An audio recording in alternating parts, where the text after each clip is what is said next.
മാളികപ്പുറം സിനിമയുമായി ബന്ധപ്പെട്ട് YouTuber secret agent എന്ന സായി കൃഷ്ണയും ഉണ്ണി മുകുന്ദനും തമ്മിലുള്ള കോൾ റെക്കോർഡിംഗ് വൈറലായിരുന്നു.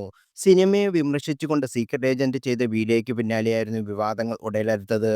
പിന്നാലെ ഉണ്ണി മുകുന്ദൻ സായിയെ വിളിച്ച് ഭീഷണിപ്പെടുത്തുകയും അസഭ്യം പറയുകയും ചെയ്തിരുന്നു. ഇരുവരും തമ്മിലുള്ള തർക്കം സോഷ്യൽ മീഡിയയിൽ വ്യാപകമായി പ്രചരിച്ചു. വീണ്ടും ഇരുവരും സോഷ്യൽ മീഡിയയിൽ വൈറലാകുകയാണ്. ഇത്തവണ തർക്കമോ വഴക്കോ ഒന്നുമല്ല, സൗഹൃദ സംഭാഷണമാണ്. ഒരു ക്രിക്കറ്റ് മത്സരത്തിന് ശേഷം സായി ഉണ്ണി മുകുന്ദനും കൈകൊടുത്ത് സൗഹൃദം പങ്കുവച്ചു. ആദ്യം ഒന്ന് മടിച്ചു നിന്ന സായി ഉണ്ണി മുകുന്ദൻ തന്നെ അടുത്തേക്ക് വിളിക്കുകയായിരുന്നു. താരം തന്നെ തങ്ങളുടെ ഫോട്ടോ എടുക്കാനും ആവശ്യപ്പെട്ടു. ഇതിനുശേഷം സായി ഉണ്ണി മാറി നിന്ന് സംസാരിക്കുകയായിരുന്നു.